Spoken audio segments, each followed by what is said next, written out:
आता आपला next problem आहे वॉटर लेवल कंट्रोलरचा. वॉटर लेवल कंट्रोलमध्ये दोन प्रॉब्लेम आहेत. याच्यामध्ये आपल्याला मेमरी बिट म्हणून यूज करायला सांगितलेले आहे आणि याच्यात या प्रॉब्लेममध्ये दोन टँक्स आहेत. पहिला आहे ओव्हर टँक आणि दुसरा आहे अंडरग्राऊंड टँक. अंडरग्राऊंड टँकची पण लो लेवल आहे आणि त्याची पण हाय लेवल आहे आणि ओव्हर टँकची सेम लो लेवल आहे आणि हाय लेवल आहे. आपण हा प्रोग्राम मित्सुबिशीवरती GXWorks 2 वर बनवत आहे. GXWorks 2 मध्ये आपण काय घेतलं, पहिल्यांदा स्टार्ट स्टॉप लॉजिक घेतलं. या बटनाने पूर्ण इंटायर प्रोसेस तुमची ही स्टार्ट होते आणि त्यांनी ही मेमरी बिट तुमची ऑपरेट होते. आता मी याच्यासाठी जे लो लेवलसाठी आहे अंडरग्राऊंड टँकच्या इनलेट वॉलसाठी ती लो लेवल घेतलेली आहे आणि त्याला हाय लेवल दिलेलं आहे. जेव्हा लो लेवल ऑन होईल तेव्हा तुमचा इनलेट वॉल स्टार्ट होईल, म्हणजे पहिला अंडरग्राऊंड टँक तुमचा स्टार्ट होईल. त्याच्यानंतर सेम ओव्हर टँकसाठी केलेलं आहे. ओव्हर टँकची पण लो लेवल घेतलेली आहे आपण आणि त्याची पण हाय लेवलचा NC घेतलेला आहे. ठीक आहे, आपण आता ही प्रोसेस स्टार्ट करून पाहू.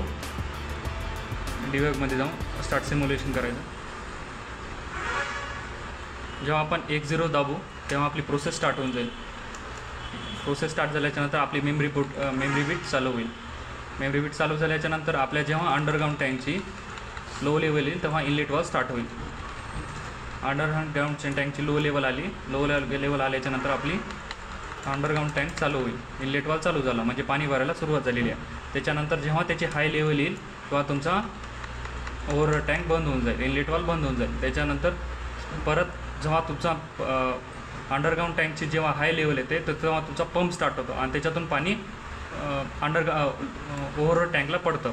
मग याची जर जेव्हा लो लेवल आली तेव्हा तुमचा पंप स्टार्ट झाला. जेव्हा याची लो लेवल परत जाईल,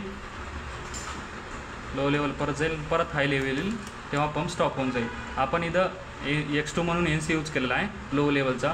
जर वरच्या याच्यामध्ये जर लो लेवल असेल तर आपला पंप कधीही स्टार्ट होणार नाही, कारण इथं इंटरलॉकिंग नावाचा कन्सेप्ट येतो.